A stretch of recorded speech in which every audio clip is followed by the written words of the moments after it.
morning, ladies and gentlemen. It's a great pleasure to meet you again.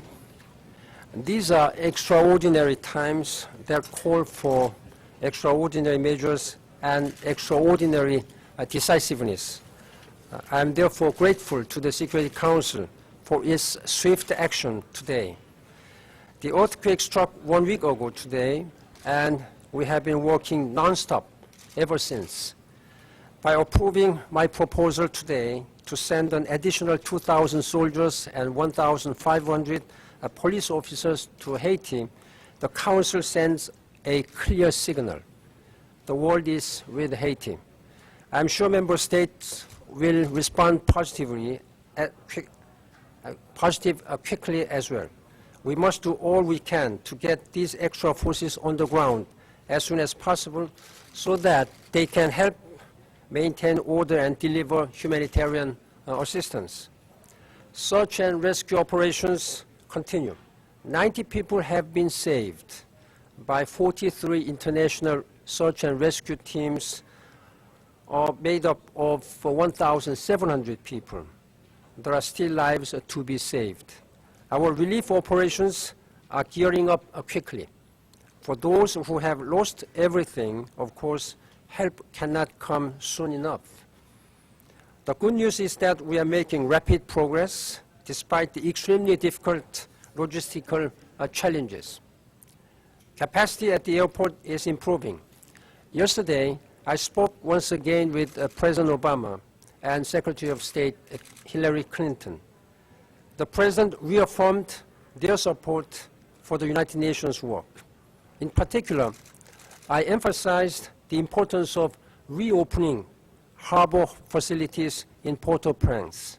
We expect one of the main ports to begin operations very soon. President Obama and Secretary Clinton expressed their condolences for the sacrifice of UN staff. They assured me that they will do everything possible to support the United Nations role in coordinating the humanitarian operations in Haiti. Water supplies are increasing. Tents and temporary shelters are arriving in growing numbers. Badly damaged hospitals are beginning to function again, aided by international medical teams. We distributed daily food rations yesterday for nearly 200,000 people. We expect to be reaching approximately 1 million people within a week. Our chief priority right now is to get the relief distribution system in Port-au-Prince fully operational so that we may more efficiently distribute supplies, food, water, medicine, tents, and other essential items.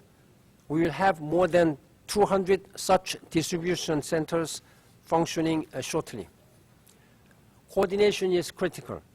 The cluster system is now up and running. 12 such clusters are now in operation, led by UN agencies. A health cluster run by the World Health Organization, for example, is organizing medical assistance among 21 international agencies. We are concerned, however, that numbers of unsolicited and uncoordinated supplies and personnel entering the country will stretch limited logistical resources and interfere with the delivery of vital aid. I appeal to all international NGOs and aid groups to work closely with the United Nations to make sure that our joint efforts complement one another and not duplicate them. We have already turned our attention to outlying regions as well as the capital city. As you know, in certain areas such as Leogand, the situation is every bit as critical, if not more so, than in Port-au-Prince.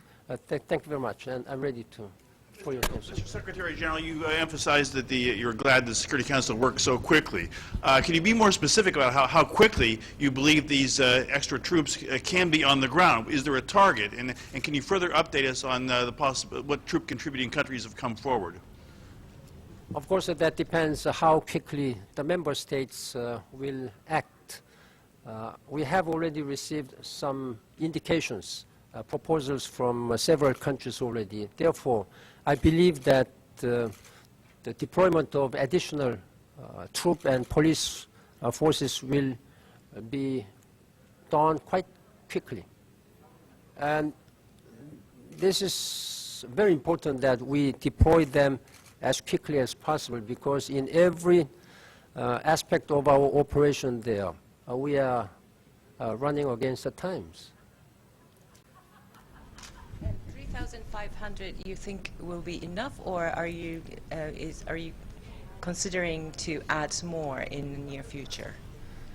I made my recommendation based on a very careful assessment by various agencies as well as countries. Therefore, at this time, with the existing forces of MINUSTA, that may be up to 12,000, almost to 12,000 forces. We will try to use existing and additional forces as effectively as possible to operate and address all the situations there. Will you be considering changing the mandate of the force MINUSTA in the longer term? Now, we have not yet discussed that matter. We have a robust mandate by the Security Council. So whatever the situations may come up, I'm sure that we are in a good position, good situation to address all the situations. The Dominican Republic has offered a battalion. It's been said publicly. They've said they're very concerned about immigration, people crossing the border. Does the UN have anything to say whether countries should loosen their immigration restrictions on Haitians or otherwise after this crisis? And also, does the UN still have gas to run its trucks? There was a report today in USA Today that the UN was running out of gas for its food distribution trucks. From the beginning of this crisis, Dominican Republic government has been providing very generously and swiftly all the possible assistance to their neighboring countries, Haiti, and we are very much grateful for them. I'm also aware of Dominican Republic's intention to dispatch forces, troops there. That is also welcome.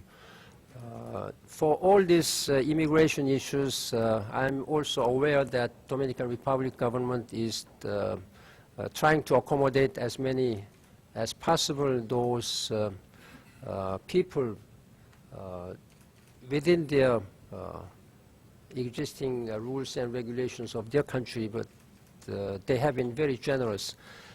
Of course, this fuel is quite limited in in Haiti. 10,000 gallons of fuel, I think, arrived last night from Dominican Republic. That will help more as we continue our operations. Mr. Secretary General, it's 1 week past the earthquake, as you said, and the UN is now providing, or and others are providing food for 200,000 people. Yet there are perhaps 3 million, 3.5 million people affected by this earthquake, and a lot of them have had no food. And as we see, violence is starting to increase. Why, after 1 week, hasn't more food gotten and water gotten into the country? That's what the people there are asking. What are the bottlenecks? In the initial period, there has been some difficulties and bottlenecks in delivering our relief items. We have set up 15 food distribution centers, and as I told you, the number of people who will get assistance will increase to 1 million within this week, and within 2 additional weeks we will increase our assistance to at least 2 million people. So that is our target. The situation is overwhelming. I'm sure that we will have better organized, structured systems to deliver food. Now, in the airport, we have dual systems. This is giving priority to humanitarian aircrafts. This is a dual priority slotting system at the airport. And we have opened a new 5 corridor on the land. And as I told you earlier, we may be able to have port facilities opening sometime next week. That will very significantly improve our capacity to deliver all these pouring international relief items. That's what we are working very hard. Even though there may be some complaints and difficulties and inconveniences in better organized delivery systems, I hope we need to be a little bit more patient.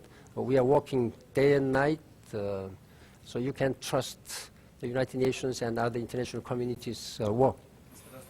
Just last question, then we have Mr. Holmes and Yeah. Ms. Malcora and Mr. Lavoie to follow up with more details. The coordination level between the United Nations troop and the other international troops in Haiti, is it good for you? Is it good enough for you, or you're still looking for more coordination? This framework is well structured now. My acting special representative, he's having very close coordination with the American government, American ambassador, and the force commander is having close relationship with the General Keane there. And they are, of course, coordinating with the President Preval and the Prime Minister of Haiti.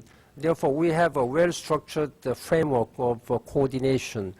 But when on the ground, we have seen some difficulties when it really comes to the ground to deliver actual relief items because of the over-demand and all these extraordinary situations. I have seen myself, for myself, how many people are they are without homes and shelters, and we have to work very hard according to these cluster systems, 12 cluster systems which are now working properly.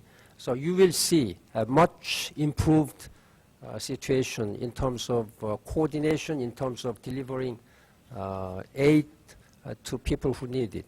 Thank you very much. Okay, thank you.